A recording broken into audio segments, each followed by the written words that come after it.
साथियों, आज का यह वीडियो आपके लिए बहुत ही यूज़फुल हो सकता है क्योंकि आज की इस वीडियो में हम आपके साथ में जो मेरा पर्सनल एक्सपीरियंस है वो मैं आपके साथ शेयर करने वाला हूं। जब मैं एक लिमिटेड कंपनी में कंप्यूटर जॉब के लिए इंटरव्यू देने गया था तो इंटरव्यूअर ने मेरे से कौन कौन से क्वेश्चन पूछे थे, किन किन क्वेश्चन के आंसर मैं दे पाया था और किन किन क्वेश्चन का आंसर मैं नहीं दे पाया था, इस वीडियो में शेयर करने वाला हूँ। क्योंकि इस वीडियो से आप लोगों को बहुत ही ज़्यादा नॉलेज मिलने वाली है।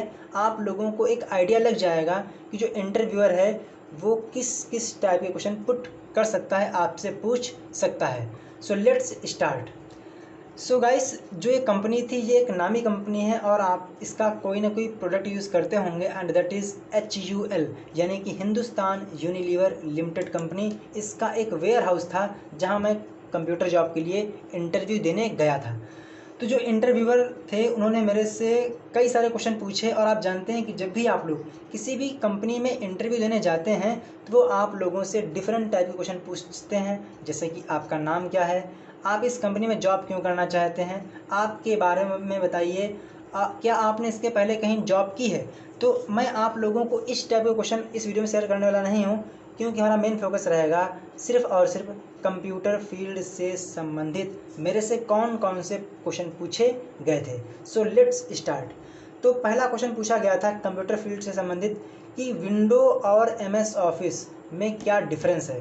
तो मैंने इस क्वेश्चन का आंसर दे दिया था और इससे संतुष्ट भी थे। मैंने उनसे बोला कि जो विंडो है ये एक ऑपरेटिंग सिस्टम है, जबकि जो MS ऑफिस है ये एक पैकेज है जिसके अंतर्गत डिफरेंट टाइप के software like MS Word, MS Excel, MS Publisher, MS PowerPoint, MS Outlook और भी कई सारे सॉफ्टवेयर हैं जो कि इस पैकेज के अंतर्गत आते हैं। तो हम ये कह सकते हैं कि जो ऑपरेटिंग सिस्टम है ये एक सिस्टम सॉफ्टवेयर है, जबकि MS वर्ड, MS एक्सेल वगैरह ये एक एप्लीकेशन सॉफ्टवेयर है।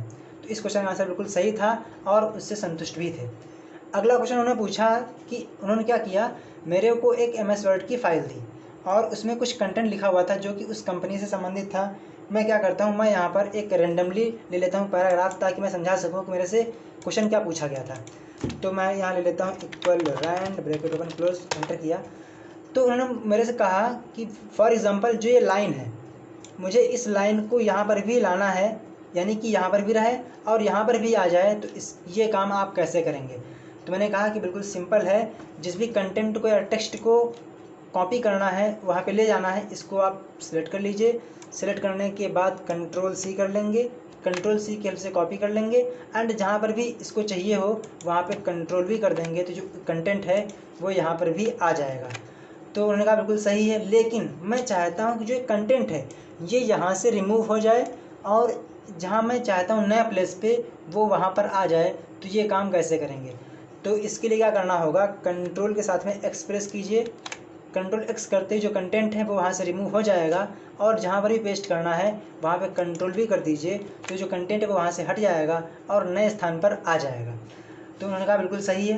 देन इसके बाद उन्होंने कहा कि जब भी हम कंप्यूटर को ऑन करते हैं तो उस केस में हम प्रोग्राम को रिफ़्रेश करते हैं, तो जो रिफ़्रेश करने की शॉर्टकट की है वो क्या होती है। तो मैंने वो बता दिया कि रिफ़्रेश करने की शॉर्टकट की F5 होती है और इसे आप माउस की हेल्प से भी कर सकते हैं। बिल्कुल सिंपल है, डेस्कटॉप पे राइट क्लिक कीजिए, मिलेगा ऑप्शन रिफ़्रेश का, तो आप यहाँ से जो प्रोग्राम्स हैं उनको रिफ़्रेश कर सकते हैं। तो इस क्वेश्चन का आंसर बिल्कुल सही था। देन इसके बाद अगला क्वेश्चन पूछा कि किसी भी डॉक्यूमेंट को प्रिंट करने के लिए कौन सी शॉर्टकट की होती है। तो मैंने बोल दिया Ctrl+P।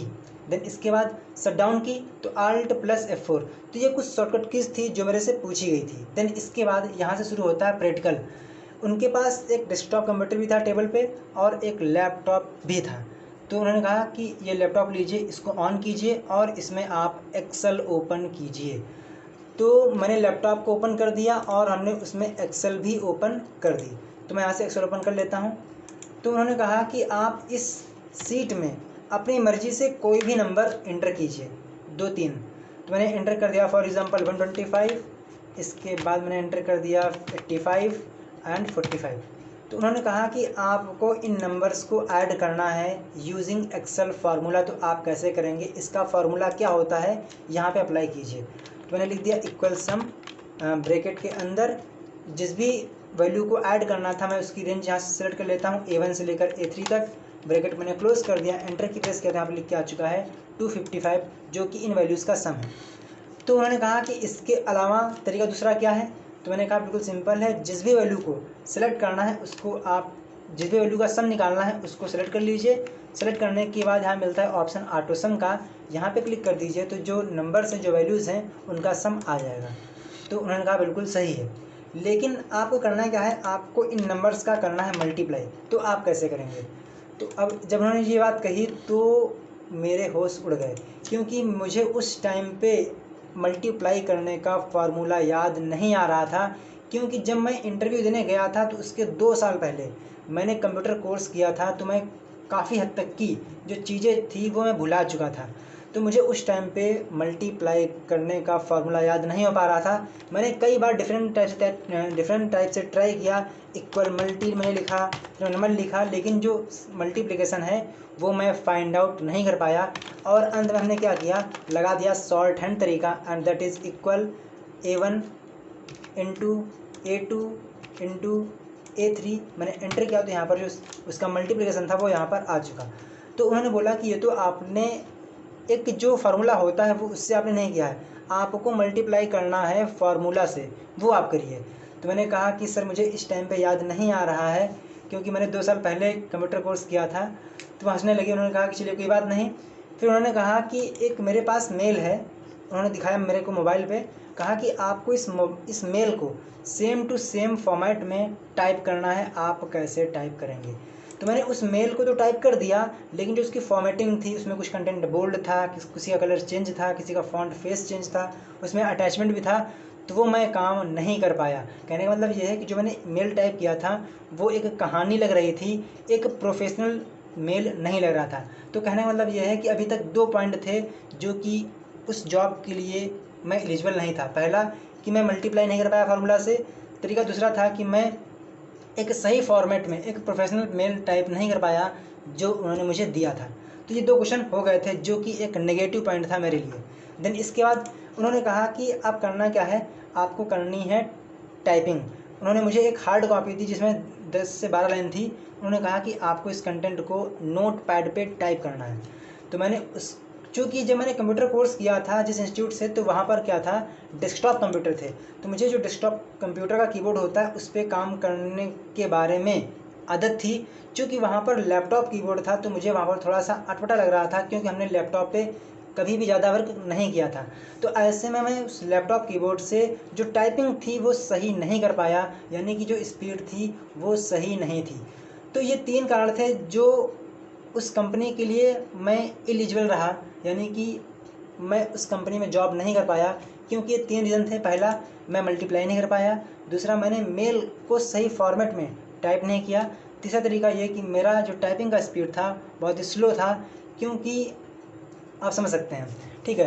तो ये कुछ रीज़न थे जिसकी वजह से मुझे उस कंपनी में जॉब नहीं मिल पाई, क्योंकि वो एक नामी कंपनी थी, and that is Hindustan Unilever limited, जिसका पर डे का करोड़ों का टर्नओवर होता है। तो साथियों, मुझे लगता है कि आपको इस वीडियो से काफ़ी हेल्प मिली होगी। अगर आप लोग फ्रेशर हैं तो आप लोगों को यहाँ से एक आइडिया लग गया होगा कि अगर आप लोग कंप्यूटर जॉब के लिए जाएंगे तो आपसे जो इंटरव्यूअर है वो किस टाइप के क्वेश्चन पुट कर सकता है। सो गाइस, अगर आप लोगों को ये वीडियो हेल्पफुल लगा हो तो आप इस वीडियो को लाइक कर सकते हैं। अब कुछ लोग सोच रहे होंगे कि क्या आपने उसके बाद कोई कंप्यूटर कोर्स किया, तो साथियों मैं आपको बता दूं कि मैंने अब तक की 5+ कंप्यूटर कोर्स जो कि अच्छी खासी ड्यूरेशन के हैं मैंने किए हुए हैं, और मैं तभी आप लोगों को कंप्यूटर की फील्ड में अच्छा से अच्छा नॉलेज देने का प्रयास करता हूँ। सो गाइस, अगर आप लोगों को ये वीडियो हेल्पफुल लगा है तो आप इस वीडियो को लाइक कर दीजिएगा। अगर आप लोगों को कोई भी डाउट रह गया है तो आप इसे कमेंट कर दीजिए, तो मैं आप लोगों को उसका आंसर प्रोवाइड करा दूंगा। सो गाइस, मैंने आप लोगों के लिए कुछ वीडियोज़ हैं जिनका लिंक मैंने आप लोगों को डिस्क्रिप्शन में दिया है, तो आप लोग उन वीडियोज़ को जरूर देखिए, उनसे आप लोगों को काफ़ी हेल्प मिलने वाली है कंप्यूटर की फील्ड में। सो गाइस, मिलते हैं इस वीडियो में, तब तक के लिए जय हिंद, जय भारत, वंदे मातरम।